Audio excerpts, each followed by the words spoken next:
Welcome to another episode of Humans for Care, Stories from Healthcare Leaders. In this series, we explore how AI quietly supports healthcare teams in the background, so humans, whether it's a clinician, staff, or leaders, can really focus on what matters the most: patients. Joining us today is Dr. Muhammad Zikry Hamedi, Digital Health Application Manager at Sunway Medical Centre, who brings a frontline clinician's perspective on how AI supports daily care in a very busy tertiary hospital. Dr. Zikri has extensive experience in both clinical care and digital health leadership, with deep insight into workflow optimizations and patient experience. Today, he focused on applying AI in ways to reduce administrative burdens and support clinicians in delivering patient-centered healthcare. Dr. Zikri, is great to have you with us. Welcome to Human for Care.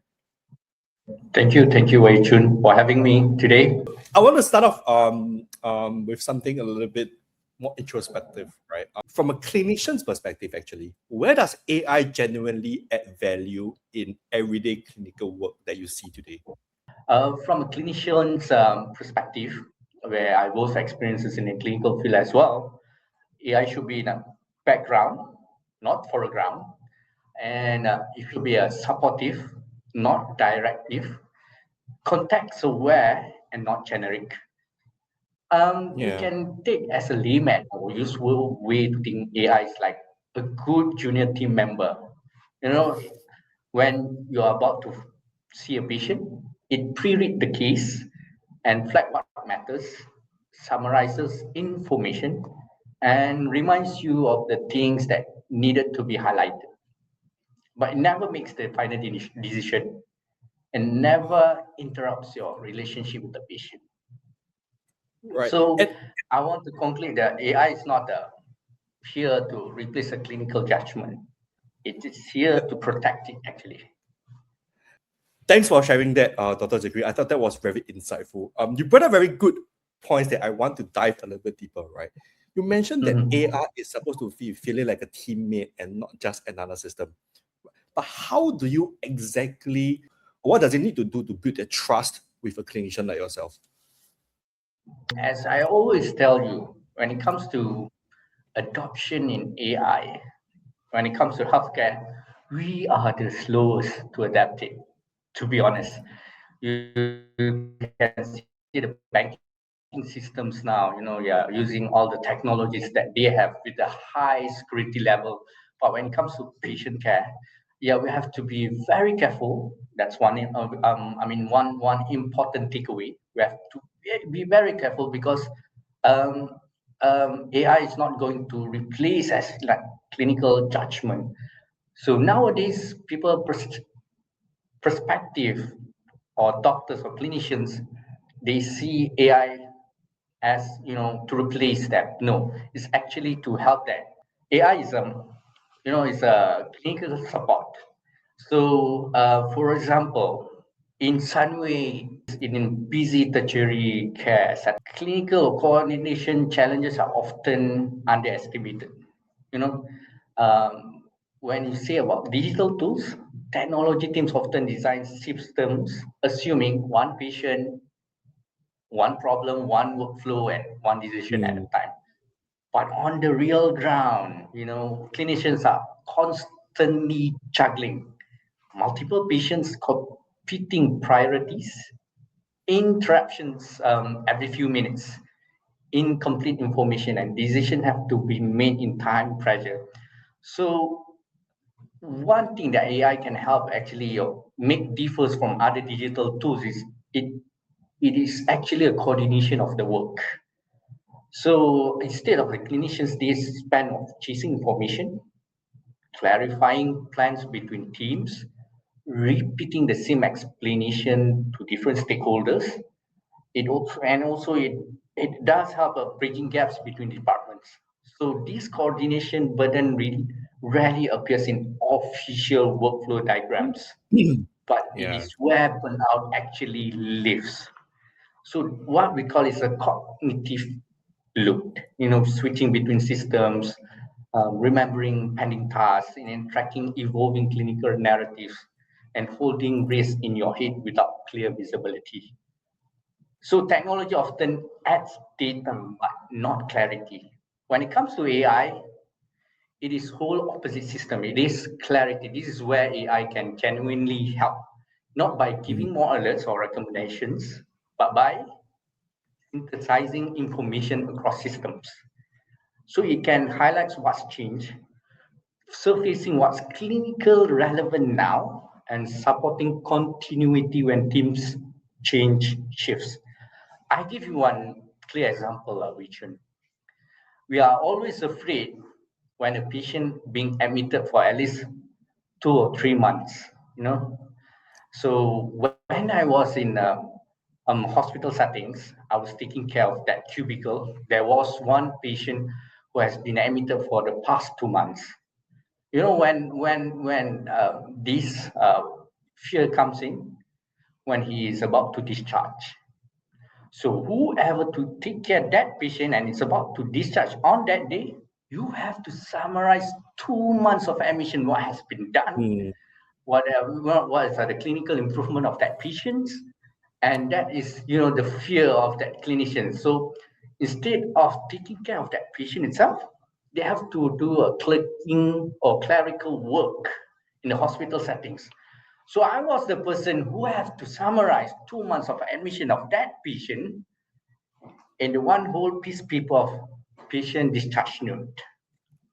I was the lucky one to handle that Oh, case. yeah. So it took a long time, to summarize what has been done, treatment, antibiotics given, the CT scans, or all the radiological investigations. Oh, it was a nightmare. I tell you, Richard, it was a nightmare. I can imagine. Back I then, can there was imagine. no AI to summarize all this, 2 months of Yeah. admissions. And that's an interesting part, right? Because fundamentally, I think what we believe in, what I really believe in, is that Mm. AI is here to help us do the things we need to do, or help doctors do the things they need to do to provide better care, uh, reducing, increasing the focus actually of more Yep. patient related care and less administration, but then less coordination work, if I may. Dr. Zikry, in your work, you have um, constantly worked with other clinicians in introducing AI tools, new products, right? What are some of the pushback that you have faced, whether is it your fellow clinicians or within the team itself, when you're introducing new AI solutions onto the ground? Okay, to start off something new, everyone will be there. There will be hiccups, and there will be a resistance at first. Of course, in anywhere of the organization itself, when you're introducing something new, there will be need proper training, and then there will be a session for them for the introduction of the new tools, and this takes time. And usually, sometimes if the clinicians are very tech savvy, they are aware of the evolve or AI involvement around the healthcare itself, it is easy to apply for them. But when it comes to somewhat, I don't see it as a traditional clinicians, but they would rather use the same method, or they Hmm. are used to the same method, not to have any additional so-called burden. So this is where it comes to frictions. We have to do training for them. So when it comes to the implementation itself, tools who are tech savvy are easy to implement. What do you think have been helpful in kind of helping you to reduce the friction in AI adoption? Usually, what makes their task easier, they will rather implement it straight away. So when Ah. clinicians says they are overwhelmed, it is rarely because of the medicine is too complex. It is because the coordination is too fragmented. So according to research, most of the clinicians are doing 70% of clerical work, which is a typing, rather than a one-to-one care with the patients, and this will what we call as a burden for them, and they will have a very overwhelmed of this matter. So to reduce, we sometimes when we presented to the clinicians, the easiest way to do things, they will easily implement it and Mm, apply it to their daily consultations or daily working schedules. So AI can actually help to ease the burden for the clinicians rather than doing clerical work. They can now focus on the patient's care. right. I'm going to ask you a very controversial question next. That Yeah. I've seen being asked around in social media, in LinkedIn. Right. Do you think AI can ever replace doctors? All right. I'm a clinician myself. Yeah, Yeah. yeah. You know, let's put it this way, Richard. I will Understand. say AI. It's not artificial intelligence. It is actually additional intelligence. Why? When it Mm, comes to healthcare settings, empathy is number one. absolutely. Okay, so you are not, yeah, AI will help you in a precision medicine, which is, they will calculate the race, percentage of it, very precise data on it. But based on the feeds on the internet or what we train them, or I call as a machine learning. So outside of the box, for example, when we are treating the patient, we are treating holistically, not just based on the treatments and the efficiency of the treatment itself. Holistically means the background of the patients, what about the financial burden of that patient, what are the options treatment can be given for this patient, or what about the family support. That where the AI cannot cope or not be comparable to the real life clinicians Yep. on the ground, because the only added advantage for the clinicians on the ground is the empathy itself, and they know how to plan or roadmap of a treatment can be given to that patient.